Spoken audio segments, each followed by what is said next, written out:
أعوذ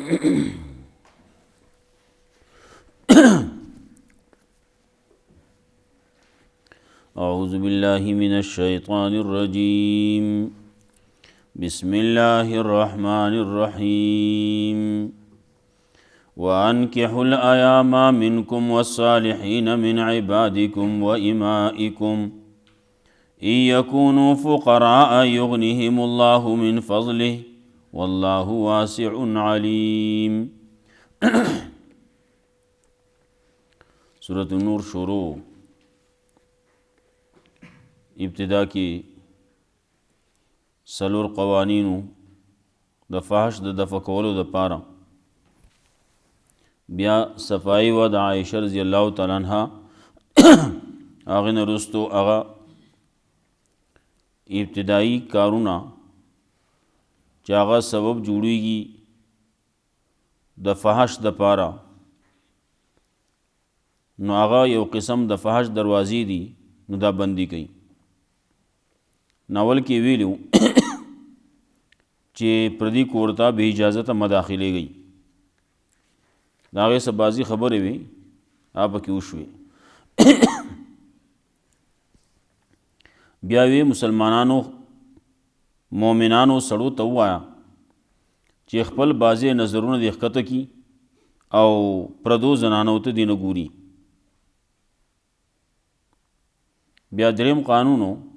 درېمه دروازه هغه دا و چې زنانه لګیا دي نو سړو ته ګوري. نو حکم راغی چې مؤمنانو ښځو ته هم ووایه چې دوی د خپل بعضې نظرونه ښکته کړي، پردو سړو ته دې نه ګوري.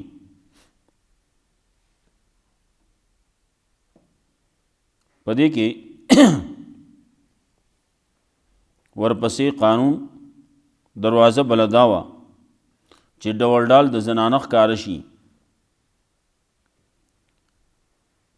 نو بل قانون داو چې زنانه د خپل ډول ډال نه ښکاره کوي، بلکې ځان خپل ډول ډال د پټ ساتي.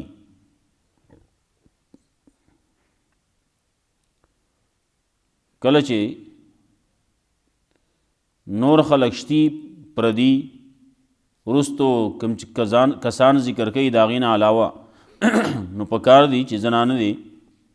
پټی، مخ دې پټي، غاړه دې پټي، لاسونه دې پټي، خپې دې پټي.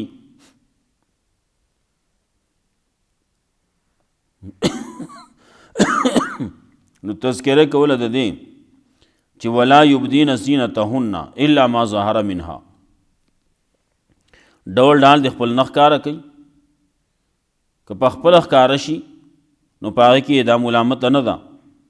لیکن دا نه چې په زور په قص باندې ځانه صادر غورځوي، په قص ښکاره کوي. خپل ځان باندې پړونې دې له پاسه نه راویزان کي، خپل غاړه دې پټه کي، خپل ګریوانونه دې پټ ساتي. نو بیا یې تذکره د دې هم کوله چې ولا یبدین زینتهن الا لبعولتهن، ډول ډال که ښکارېږي نو د ټولو نه زیات حقدار هغه خاوند دی. خاوند په مخ کې ډول ډال ښکارېږي نو دا ښکاره کېدی شي او په دې کې څه حرج نشتی. ولې د ښځې او د خاوند منځ کې خو هغه حجابات نه وي. ورسره بعضې نور ذکر کوي چې اگر چې د هغې په مخ کې دغسې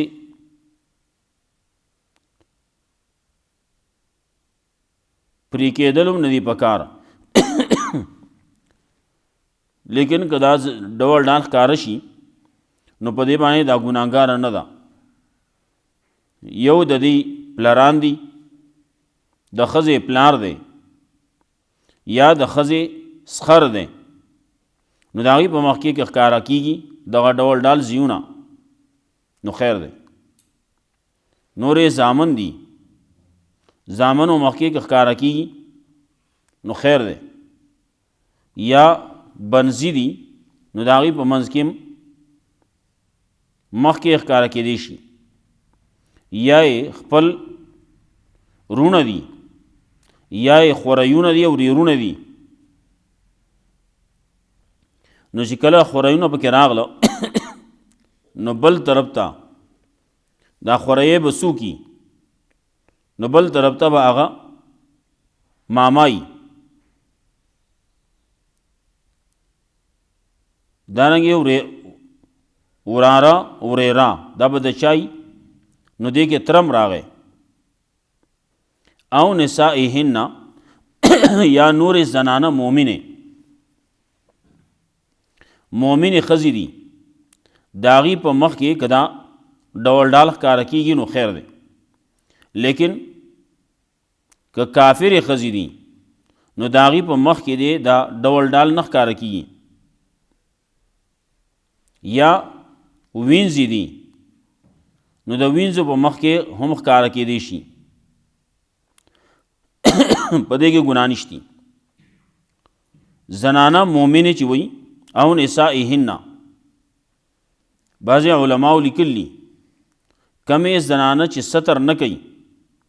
لارو کوڅو کې دغسې ګرځي نو د هغې نه هم د دغې زنانو ستر پکار دی. ولې دغه زنانه چې کوم په لارو کوڅو کې ګرځي دا د سړو په شانتي دي، چې د سړو په شانتي دي نو دا دې کور ته دننه نه راځي. زمونږ خو د چا دا پروا نه چې د ښځو د ښځه ده وي راځي د خیر د ښځه ده، ښځه ده خو دا ښځه دا خو ستر او پرده نه کوي، بهر د سړو په شانتي ګرځي. چې سړو په شانتي ګرځي نو دا د کور ته دننه نه ځي. عام زنانه مومنه مسلمانانې سترمنې هغه دې د دینه ستر کوي.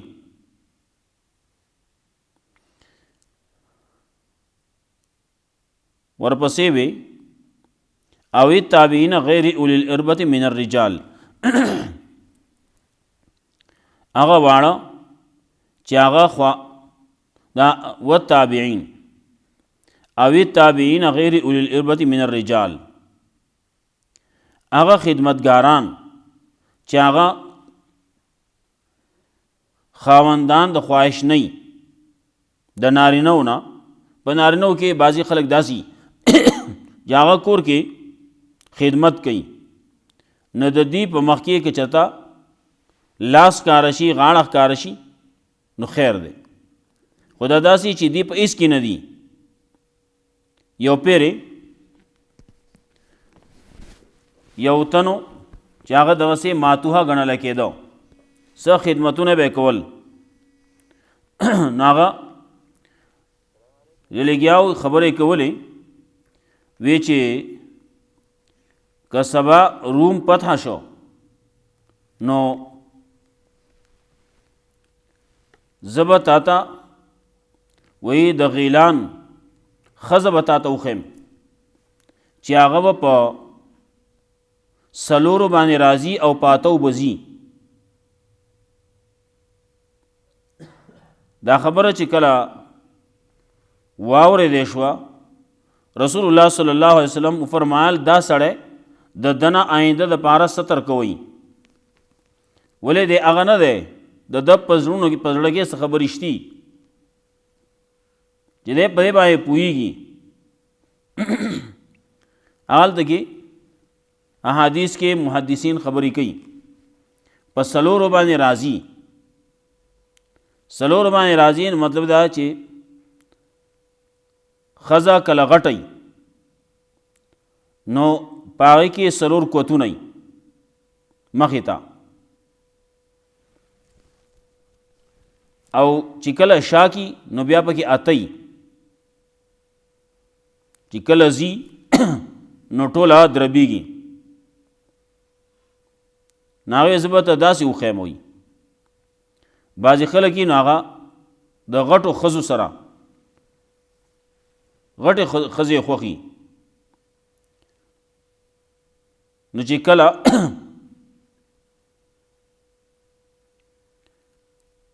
په دې باندې پوهېږي نو که هغه ماتوحه هم دی هغه خدمتګار دی خدمت کوي نو د ده نه به هم ستر او پرده پکاري. ورپسې تذکره کوي د وړو او الطفل الذین لم یظهروا علی عورات النساء یا هغه واړه ماشومان چې هغه نه دي پوهه د ښځو په عورتونو باندې د ښځو په کار باندې نه دي پوهه د ښځو په عورتونو باندې نه دي پوهه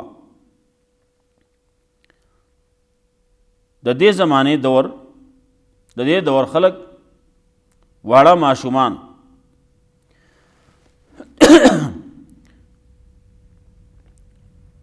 شریعت کې خو حکم داو چې کله یو وړوکی د 2 کالو شي نو تاسو ورته د مانځه باندې ودروئ د مانځه حکم ورته کوئ د 10 کالو شي مونځ نه کوي نو بیا په مونځ نه کولو باندې وهئ دارنګې رسول الله صلی الله علیه وسلم فرمایل چې دی جدا کوي واړه جدا کوي بستر ولا جدا کوي د وړو کاغه وړوکې الګ دی او کاغه جینۍ ده دا به جدایي کله که ضرورت شي نو د ضرورت په تحت باندې جینۍ د خپل مور سره سملاستی شي دغه وړوکې د خپل پلار سره سملاستی شي د وړوکې د پلار او وړوکې جینۍ د مور نه علاوه د بل چا سره نشي سملاستی په یو کټ کې په یو بستر کې شرعي حکم دغه دی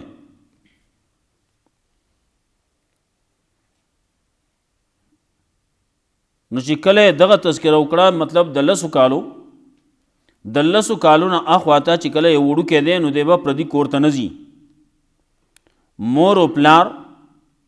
دی به پوه کوي چې بچیا ته اوس لو شوی ته به اوس د چا کره دغسې نه ځې بعضې خو لوی سړي شي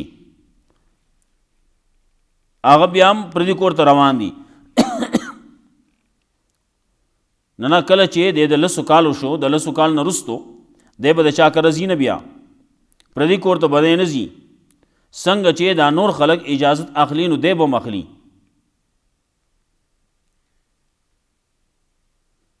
دارنګې د بسترو مسله هغه د دیم ده 2 خویاندې دي که 2 وروڼه دي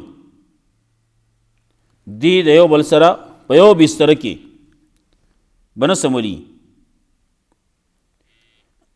نو خبره مثلا په دغه باندې روانه ده چې کله 2 الکان دي 2 وروڼه دي 2 خویاندې دي نو دی به هم په یو بستر کې نه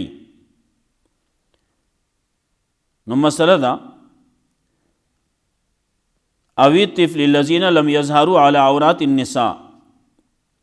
هغه واړه ماشومان چې هغې د ښځو په عورتونو باندې نه دي پوه نو د هغې نه ستر او پرده که ونه کړی شي نو خیر دی لیکن چې کله هغې پوهېږي اوس په دې دور کې د موبایل په دې دور کې او د نیټ په دې دور کې دې کې که وګورئ د 6 کالو د 2 کالو وړوکي نه تپوس وکړي نو هغه به تم هغه څه ووایي چې هغه به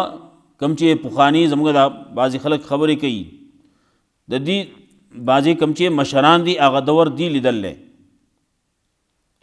چې کله به سړی وړوکی به نو دی په څه شي باندې پوهېده به نه ولې دا قصې نه وې د دې زمانې نه کم چې مخکې زمانه مخکې کم دور کم پیړۍ وه نو د هغې دور هغه بلکل د سادهتوب و هغې کې دا پوهه دې ته نه وه اوس په دې دور کې د نیټ او د موبایل په دې دور کې دې کې چې ګورئ نو خبره بیا ډېره زیاته وړو ته رسېدله واړه به هغه به لګیایې په نیټ کې به لګیایې نو نیټ کې چې کله دا وړوکی پکې ګوري نو څه پکې ګوري نو دی خو هغه شی ګوري چې هغه دله خوند ورکوي هلته کې هغو ګډېږي هلته کې هغې څه لګیا دي څه یو بل پسې ورپسې دي یو بل زغلی او یو بل راپرځوي او یو کشتیانې دي څه دي څه دي په دغې باندې دغې پسې ورپسې دي. نو په دې نیټ کې خو ټول دغه شی نه دی، په دې نیټ کې خو نور اخوا ته نور هم خراب څیزونه دي. نو چې کله پکې دغسې سړی ورپسې شي په دغه ډرامو په دې یو څه بل څه پسې ورپسې شو، نو دی بیا د شپږو اوو کالو چې یې نو دی په هر څه باندې پوهېږي. لیکن که شرعي حدودو ته وګورئ نو هغه خو دلته کې لم یظهروا علی عورات النساء چې کله پوه شو نو دی کور ته پردي کور ته دننه تلل د ده ناروا دي، دی کور ته پرېښودل ناروا دي. پردي کور ته به دی بیا نه ځي، بې اجازته به پردي کور ته نه ځي. دا نه چې دا خو زما د ماما کور دی، نه دا خو زما د تره کور دی، دا زما د ترور کور دی، هر یو چې دی. او چې کله سړی دومره حد ته رسېدلی نو دی بیا اجازت اخلي، بغیر د اجازت نه به نه ځي.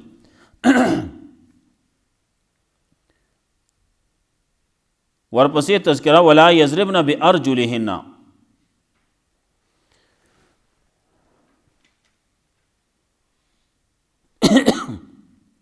کله چې زنانه دي د هغې باندې پابندیانې ولګېدې چې دا نشي کولی او دا نشي کولی او دا نشي کولی، نو آخر کې شیطان پسې راغی. نو شیطان خو ځان له سکوي په دې په دې ټوله معاشره کې شیطان سړی پرېږدي نه، په یو سکې نه نو په بل سکې رسوي، په بل سکې نه په بل سکې رسوي. ستا د دې کالو ستا د پترو د دې به خلکو ته څنګه پته لګي؟ د دې خو خامخا خلکو ته خبر پکار دی. نو ښځه وه خبرې کولې نو په ګوتو په اشارو باندې په سر باندې خبرې کولې. ولې هلته کې په سر باندې ټیکه ده، په غوږونو کې والی دي یا درونه دی یا پته یا نور شیزونه دي، جونکۍ دي څه دي هغه شیزونه دي، نو هغې ښکاره کړلي. په ګوتو باندې ګوتۍ دي، په لاس کې بنګړي او ګړۍ دي. نو دا چې خبرې کوي نو په هغې باندې کوي. نو اوس خلکو ته ښکاره کوي، وایي خورې مارغه چې راغی که نه جو په ټي وي باندې کېناست، په ټي وي باندې هلته کې څیزونه پراته وو هغه ته بچ شو، یو د هغې نه چې پاسې جو په فریج باندې کېناست، و د هغې نه چې پاسې یو په پلانکي شي باندې کېناست.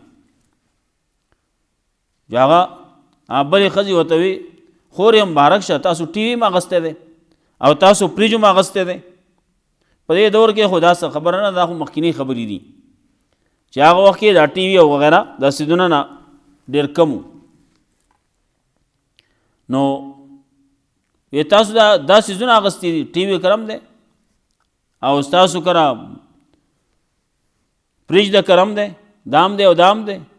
هغه وی او خوشحاله شي تا ته چا ووې؟ تا ته چا ویلي چې موږ فریج اخیستی دی او تا ته چا ویلي چې موږ ټي وي اخیستی دی؟ نو دا خبره به په خپله کوي، څه طریقه به وله ګوري چې د خلکو ته پته ولګي چې موږ کره دا شتي. بعضې خلک داسې هم کوي، سړی ښځه لاړه یو کور ته او د هغې نه چې وس راوځي نو چاله پیسې ورکړې لګې او نورې پیسې هغه واغستې، نو هغې رو وښویولې او په ځمکې ته واچولې چې خلکو ته دا پته ولګي چې او د دې سره پیسې ډېرې دي، مال و دولت ورسره دی. زمونږ اخلاص هغه خو که نن سبا ووایو نو په دوربین کې هم نه ښکاري. خبره د اخلاص خو ډېره لرې تلله. نو ټوله ریاکاري ده، ټوله دکلاوه ده، ټول شهرت دی، دغه کیسې روانې دي.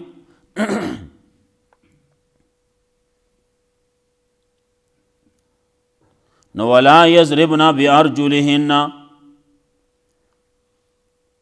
نه دي وایي په خپلو خپو باندې ځمکې له درز ورکوي، دې دپاره چې پته ولګي لیعلم ما یخفین من زینتهن، د پاره دی چې پته ولګي هغه چې پټې ساتلې د خپل ډول ډال نه دی چې کم پټ کړلی د خلکو نه عامو خلکو نه پټ دي نو چې کله خپله درز ورکې نو پته به ولګي او شړنګ به د ګونګروي بیا وتوبو الی الله جمیعا توبه باسئ الله ته ټول په یو ځای ایها المؤمنون ای مؤمنانو لعلکم تفلحون د پاره د دې چې شئ کامیاب وانکحوا الایام منکم بل قانونو بے نکاح له نکاح کوي چې د چا نکاح نشتی ناغل نکاح کوي بے واده دی نو واده ولو کوي زمونږ په دور کې خبرې ډېرې په شا باندې روانې دي کمزوري دي وی محمود الحسن رحمت الله علیه اپ جیل کیو پته ورته ولګېده دا زما زوی بالغ شوی دی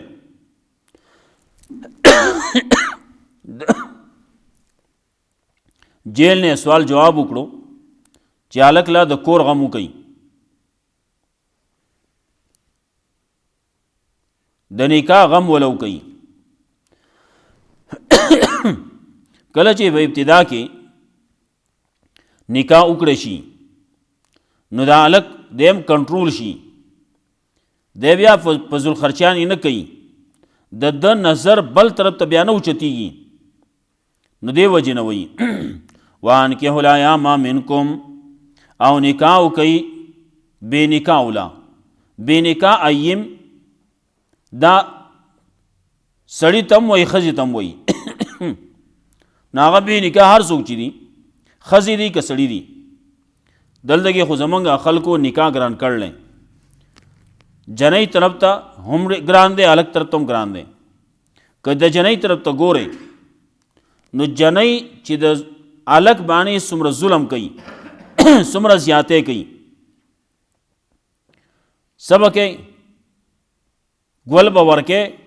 تویانه به ورکې او دا به کې او دا به کې او دا دومره به جوړې راوړي د نکاح د واده هغه جوړې به دومره راوړي چې هغه صرف د یوې ورځې د اغوستوي په هغې باندې په زرګونو په لکونو روپۍ خرابې کي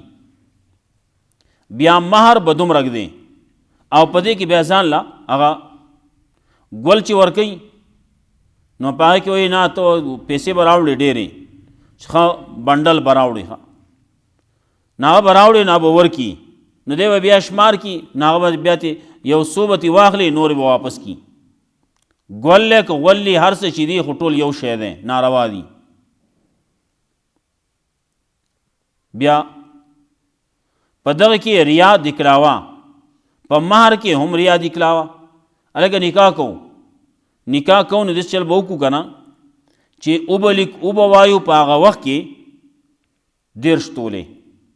تاسو خیر دی 10 تولې وکړئ 15 وکړئ خیر دی خو هغه وخت کې موږ به دا ووایو ځکه چې قام قبیله ده خلک به وایي چې ګوره دا غریبانان دي پلان کې دي داسې ورکړه ارزانه یې ورکړه نو خلک به بیا خبرې کوي نو موږ به ووایو په هغه وخت کې د خلکو په مخ کې موږ ووایو په نکاح کې به یاده چې وکړو نو په هغې کې به 10 وکړو او نور خیر دی تاسو له 15 وکړئ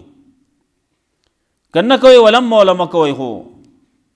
په هغه وخت کې چې د چا نه به قرض کوي راوبلئ هغه به ورته واچوي واده پکې وکړئ بیا به واپس کوي ستاسو نه څوک غواړي کله به کې داسې کوي او کله بعضې خو په رښتیا باندې کوي په رښتیا باندې وایي نه دا به لیکې په دغې فارم کې نکاح چې کوم فارم دی په هغې کې به لیکې چې دا به 20 تولې دا به 10 تولې دا به 15 تولې دا به د دې نه زیاتي نو دی څه چل کوي دی چې دا کوي نو هلته کې د چا وس دومره کله رسي نن سبا چې ګورې د لاکو نه توله ګرانه ده نو چې 100 تولې کې نو هغه دومره ولا مخې ته روان شه زر فاطمه رضی الله تعالی عنها وه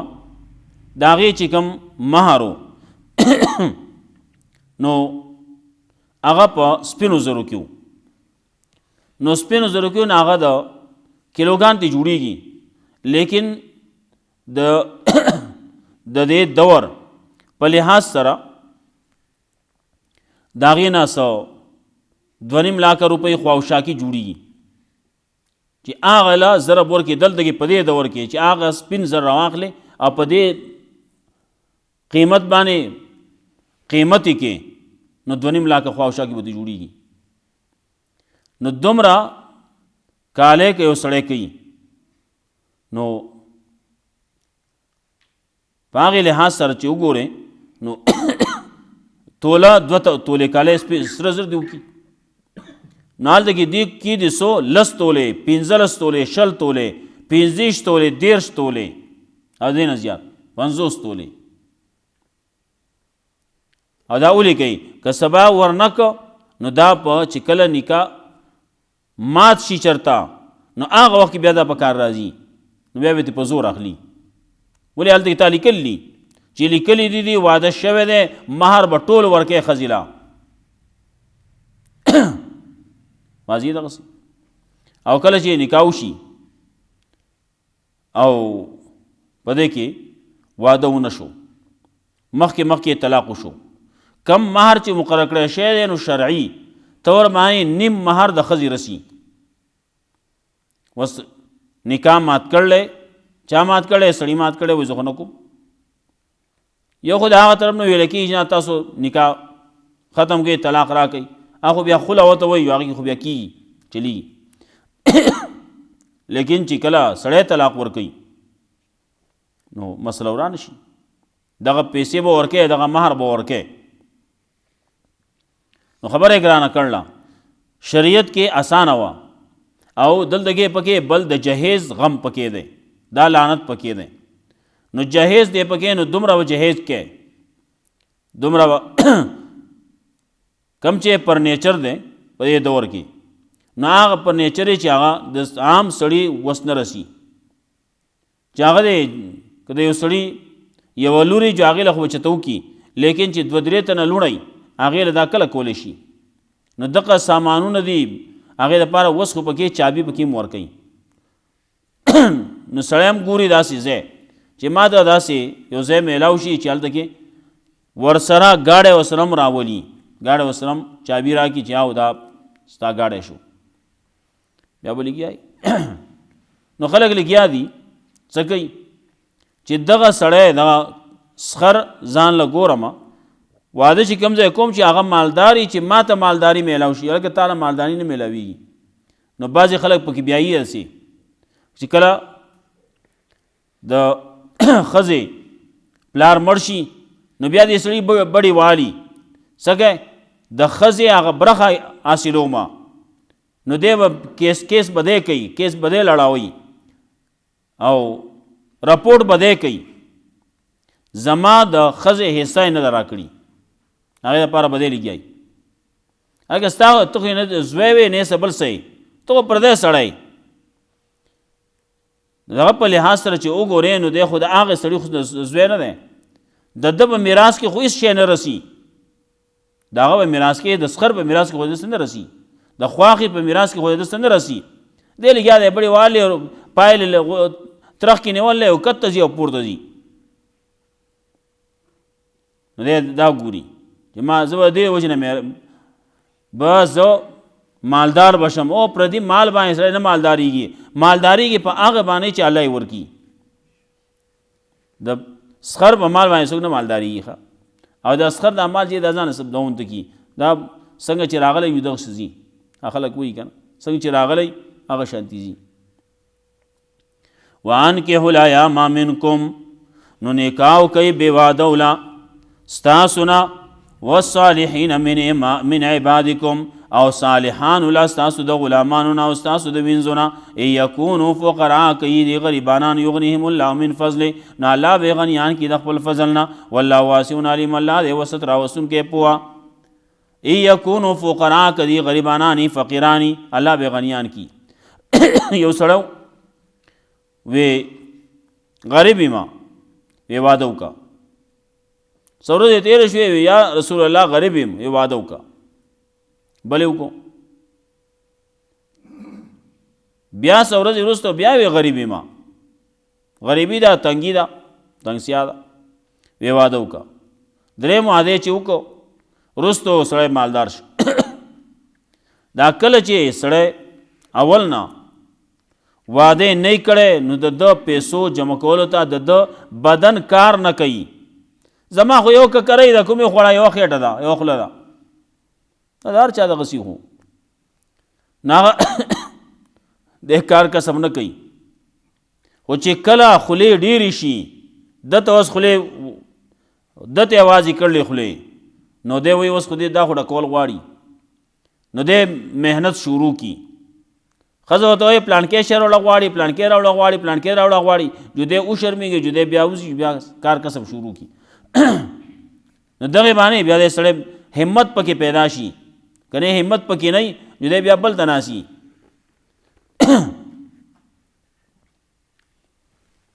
خبره مخکې نه واهو بیا به ووایو دا ټیم ختم شو. الله رب العزت موږ له قرآن و سنت باندې عمل توفیق راکړي.